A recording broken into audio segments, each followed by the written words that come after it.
It's great to be here together.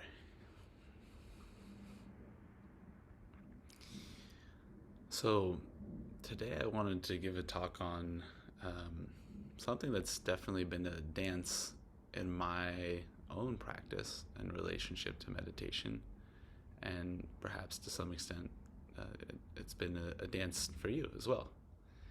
Um, and there's a lot of different ways to talk about like what this dance really is. One way that I think about it is kind of the difference between meditation being an art versus meditation being a science. Or another way to think about this might be maybe a goal orientation in meditation versus a intention orientation in meditation. And so often, I think for good reason, we hear that well, I would say we get mixed reports, but we hear that okay, well, meditation is uh, supposed to be more of this art and this feeling and um, more intention oriented and less goal oriented, and I think that that's true. I think that's especially true and important for us to hear because our society, our perspective that we get soaked in so often is so heavily goal and maybe more rigidly oriented. And so it's really useful for us to say, okay, well, in this space, we can do something a little bit different.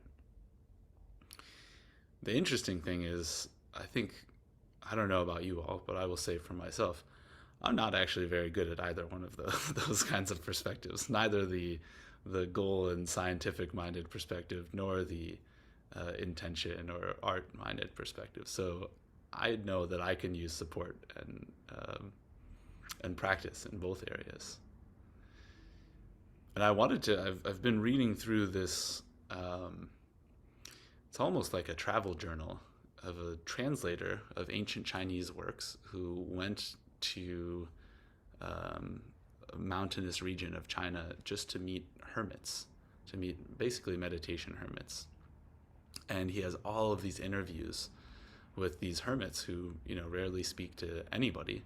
And he kind of just encounters them on the way and asks them about meditation, asks them about life. And so I wanted to read a few of these, especially because they offer such contrasting perspectives. And I think there's a lot of value to be taken from all of them. So some of the language is a little bit more oriented towards Chinese meditation practices, and hopefully you can take that and see what resonates. And as I think it's Whitman who says, dismiss that which insults your soul. So I'll read a few of these.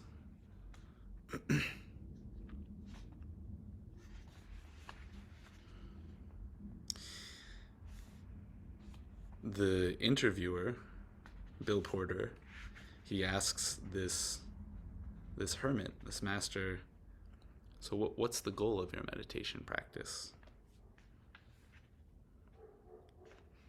And he says, the goal is to return. The goal is to return to nothingness, or to return to the body of the Tao. That's what he calls it.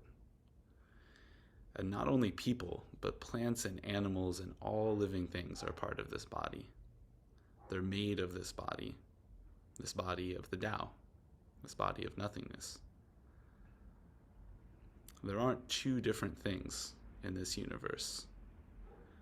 To realize this is the goal of meditation practice. There aren't two different things. To realize this is the goal of meditation practice. Everything in this world changes. What we're seeking is that which doesn't change. And then he says, well, how does a person reach that? How does a person reach that goal? Specifically, he uses the word goal. And the hermit responds, it's a matter of stages. There are many degrees of achievement. Interesting word to use there. There are many degrees of achievement, and it's hard to reach the goal. But once you have this as your goal, you just keep going, step by step, stage by stage. Everyone has different capabilities, but the goal is the same. The goal is to return to the body of the Tao. And if you practice, you'll eventually succeed.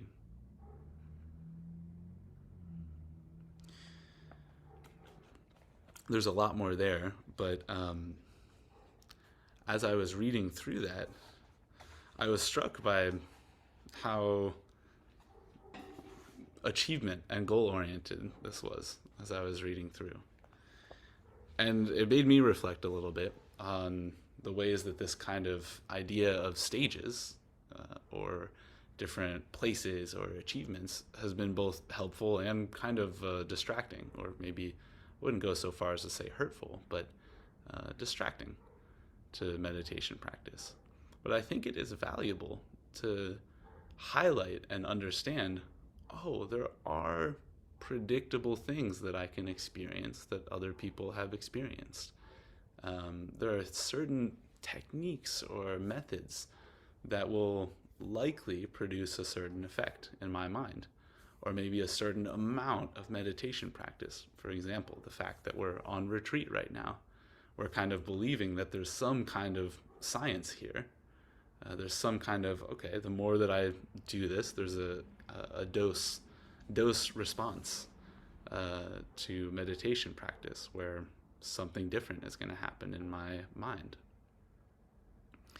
We don't talk about this a lot in our group, but often in a lot of different traditional practices, there's certain stages or types of absorbed experiences of your mind that you might experience. And they're actually not so exotic or foreign or crazy. If you spend enough time, not even so long, actually, to some extent, we're probably all experiencing some of these different stages or predictable, describable experiences during this retreat, where our mind will do this thing, or we'll feel good, but we feel good in this very specific way. And you can get better by reading other people's experiences at noticing, oh, I'm experiencing that same thing that this person thousands of years ago has described. And maybe they've described it in a beautiful poem that really captures how I feel too when I feel that way. And so there's a value here, because you can also then say, oh, when that person got stuck at that place, what did they do? What helped them? What are different techniques or methods to do this? So we start to get a little more scientific with our approach to meditation.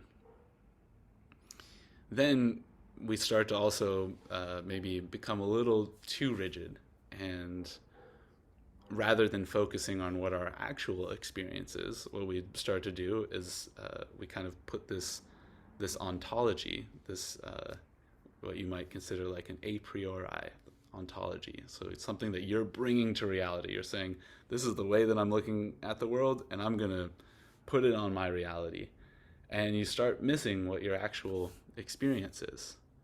And so then we really need to balance this out by bringing more of this art into our experience. And so I'll read a different passage from later in this same book with a different hermit who says,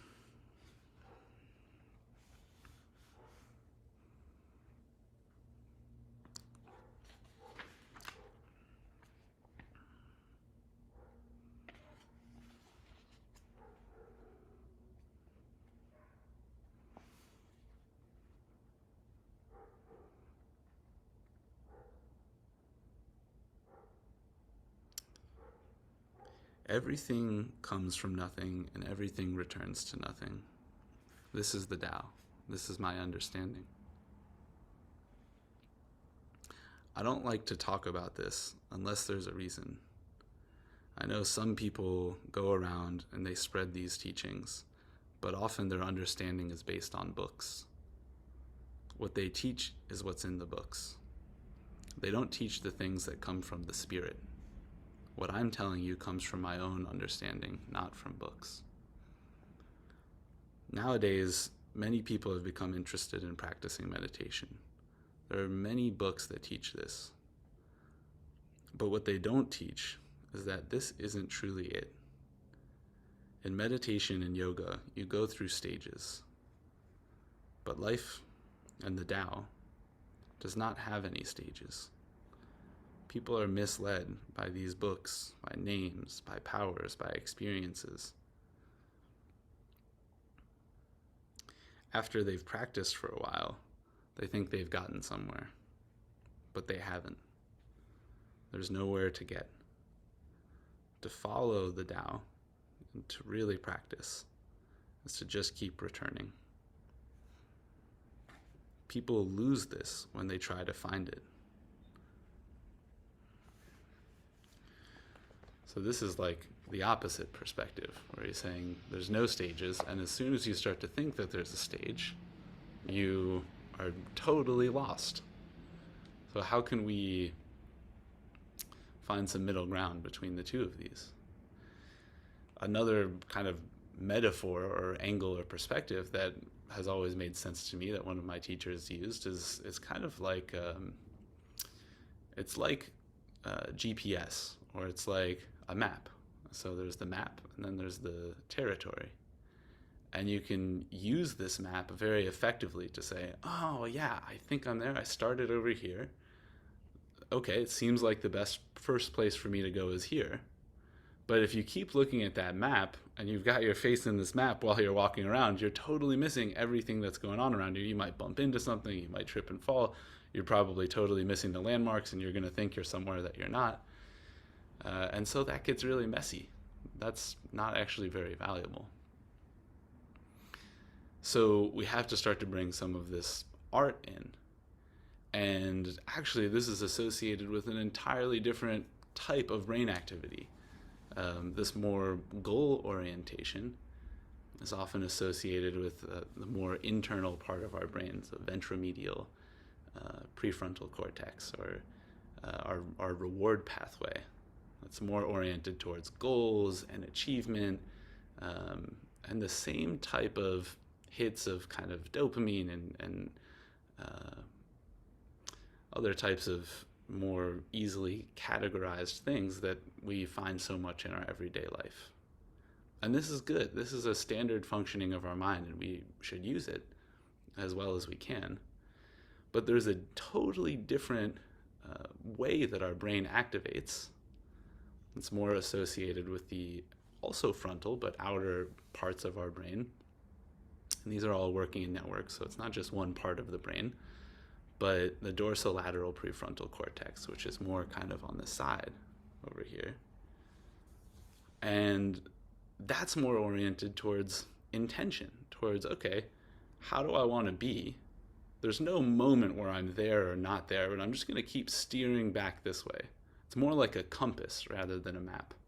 So you can think of that more compass orientation to say, okay, let me check in with my compass here. Oh, all right, I'm totally turned the wrong way. Or, okay, I'm turned the wrong way, but I need to, navigate what's right in front of me first, and then figure out how to turn back east or north or whatever it is. So there's two very, very different ways of being. And the piece that's so important about this, and I think this second hermit really touches on this, is that the goal isn't actually to get somewhere in particular in meditation practice. And when we get too hemmed into, okay, first there's this stage and then my mind does this and I can do all of these magical things with my mind, we actually miss the fact that the goal is to get better at heading in the direction that we want to head in. And so these different things that happen along the way, we start to realize, yes, having this categorized experience, very helpful. It's good for me to learn how to calm my mind down or feel these pleasant feelings. But what comes up along the way is actually what meditation practice is meant to help us out with. And so we might have scientific methods, but then we need to bring them to the real world. So as we get more into this intention state of mind, now we can start sinking into like, okay, well, my intention is to be calm or caring or loving. But what do I actually encounter when I sit down and try to breathe, and all of these unpleasant companions of mine that we've been talking about up until now, they start visiting me.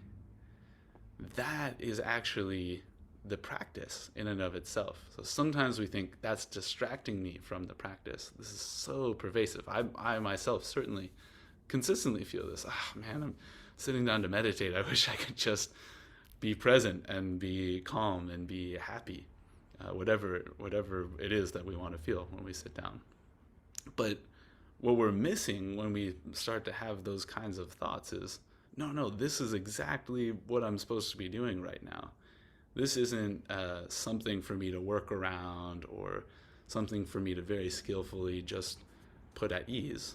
Those are important skills to have too, because sometimes they're just so loud and intense that we can't even work with them. So we do need to learn how to, okay, how can I calm this down? How can I be more still in my body? Yes, all of the above.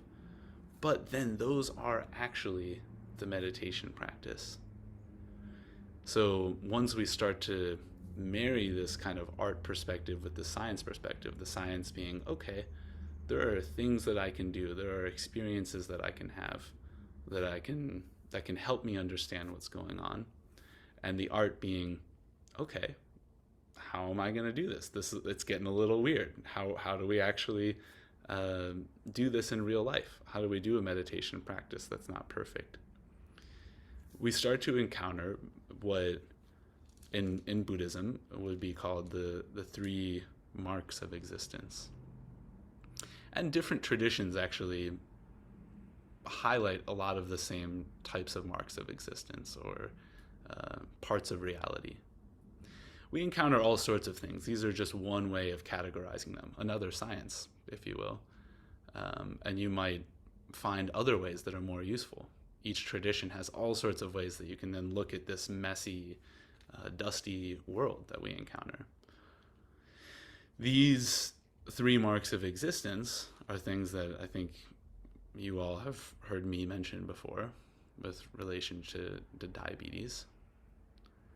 And you can translate them in different ways, but we can play around with translating them today, at least, as first one being suffering or dis-ease. A second one being change, constant change. And the third one being the impersonality of our world, the sense that we don't have control over what happens in our lives, and that actually extends even to our own minds most often, which is what we encounter so much in meditation practice.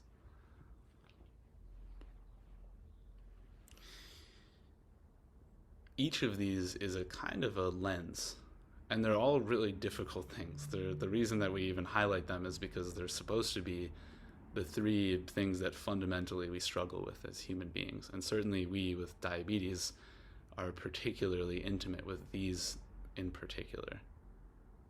The physical discomfort, but also the emotional discomfort. The constant change of blood sugars. And the fact that it so often is really not up to us.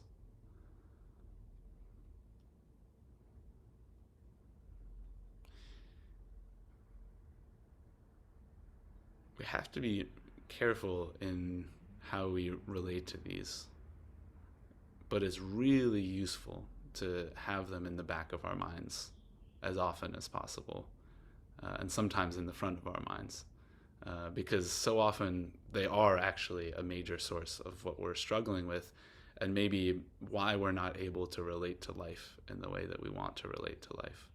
Something is really physically uncomfortable, or maybe some thought pattern that I'm having. I'm disliking myself or disliking somebody close to me.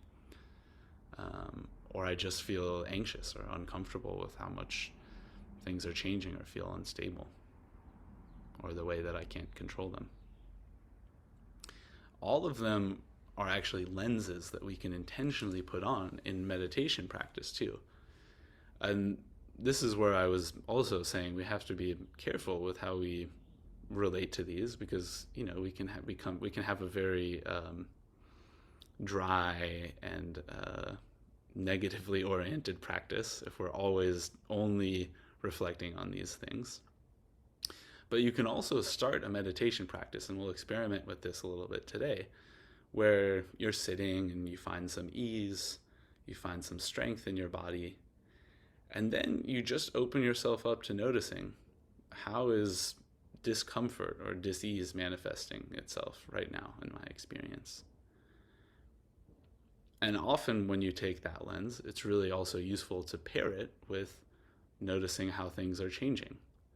Because the interesting thing for each of these is that they kind of cure each other in their own way. So the cure or the solution for discomfort is noticing the way that even your discomfort is unsteady and that it's also changing and disappearing.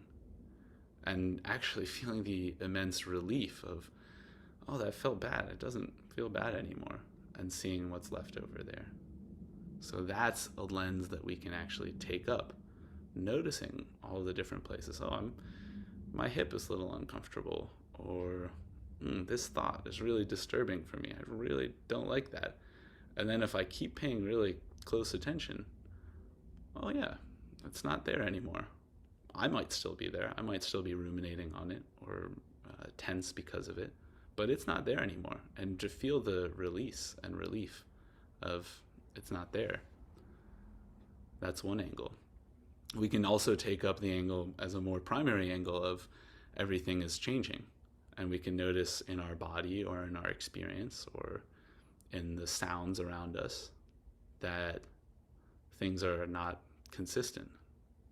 This is obviously a really useful one for blood sugars as well. It helps us relate to the fact that those are also always changing, but that's actually not different than the rest of the world. So we take that lens up.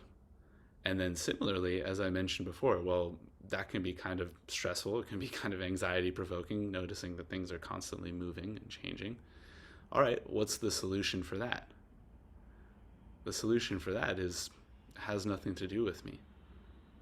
I don't need to do anything about all these things that are changing.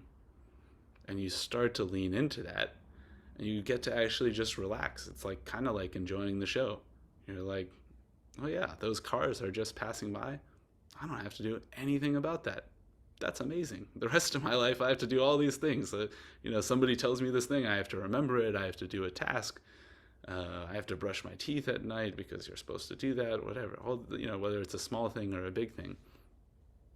But when you're sitting there in meditation and you start noticing all the things that are changing, can find an immense amount of relief in the fact that you don't have to do anything about any of it. In fact, you don't even need to notice it, and it'll still keep changing. And that is just such a relief.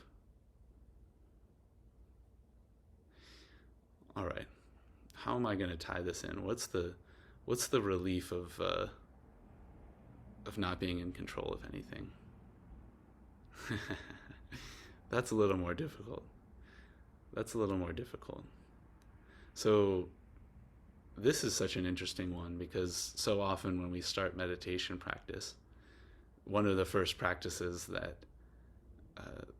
we're given is to count breaths. I'm sure at some point all of us have done some kind of meditation practice where you count your breaths.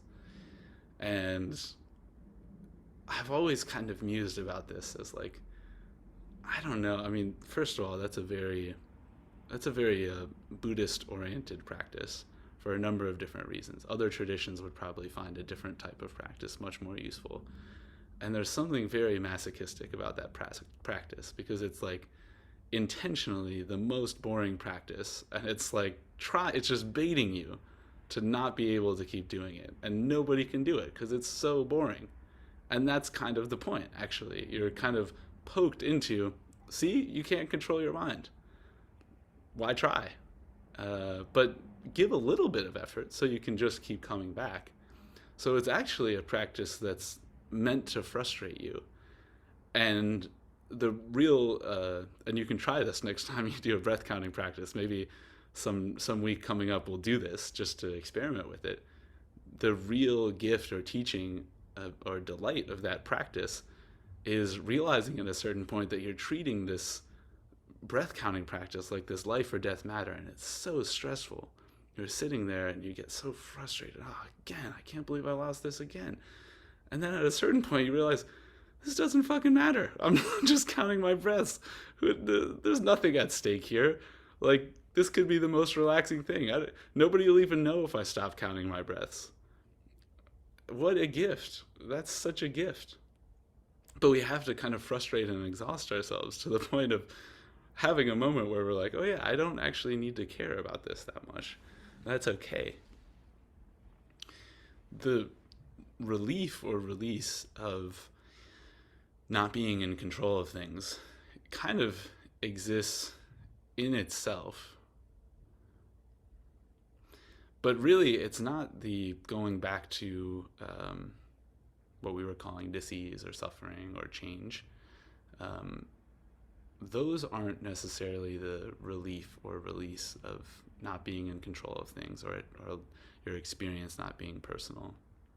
The real relief there is you realize how much we start to impact each other. If my experience isn't personal, what is it? It's interpersonal. It's not just impersonal, but it's related to all of you. All of you seeing your faces has an impact on me right now. I feel touched and happy seeing faces of people that I like. And I referred to the late Thich Nhat Hanh earlier, who was a famous meditation teacher. He passed away a few years ago. And he referred to this as interbeing. He referred to this, so that's the relief. Once our experience is not so personal, not so about me all of the time, oh, my thoughts are changing because of this and that. Once it becomes impersonal, it can become interpersonal. And we can start to realize the joy of being impacted by each other. And the messiness, too. It's not only joy, but it's the reality. We stop ignoring the fact that it is this way. So these are 3 ways that we can start to navigate this art. We can start to navigate the actual, what happens on the ground when we sit down in meditation practice. So there's the art side and there's the science side. So we use this sciencey perspective to recognize certain parts of our own experience. And there's all sorts of other sciencey, and by sciencey I really mean let's call it like more left-brained or organized perspectives on what we might encounter. And when we feel ready, we can also drop those after a while. Often it's useful to sit for a while, to have a half-day retreat or a longer retreat before you're really able to say, all right, I'm just going to sit here and just see what happens. But we can do that too. That's the more art side of things. And at any given moment, your mind might need a little bit more of this sciencey stuff. Just need a little bit more to grab onto, a little bit more to hold on to guide me. Or it might need to let go of some of that stuff. Okay. Let's just let it unfold. It's not up to me. I don't need to control all of this. And so those 3 marks of existence are one way that we can start to do something a little bit in between. We can start to navigate the actual territory with a little bit of a sciencey, scientific mind, but without putting too much on our experience. Okay. There's one quote that I wanted to end with.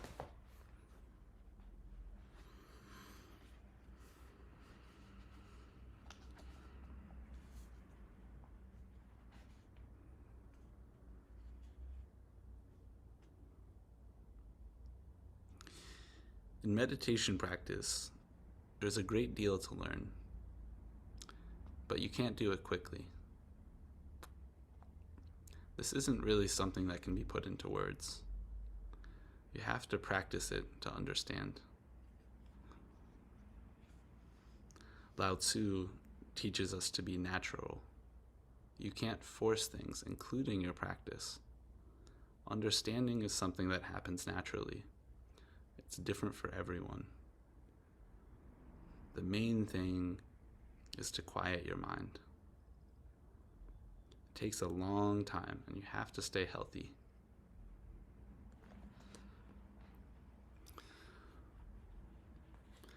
I love this last one, the way that this hermit balances this perspective of, okay, it's going to take a while. Don't rush. There's another ancient Chinese Zen master that says, the faster you hurry, the slower you go. The faster you hurry, the slower you go. So don't rush. We're getting there. We're moving in the right direction. And just keep at it. All right, y'all. Let's take a 10-minute break. And then soon we'll do one practice after that, and then we'll have a much longer break. So resource yourself for a few minutes. We'll practice, and then you can really let loose for a bit. See you all soon.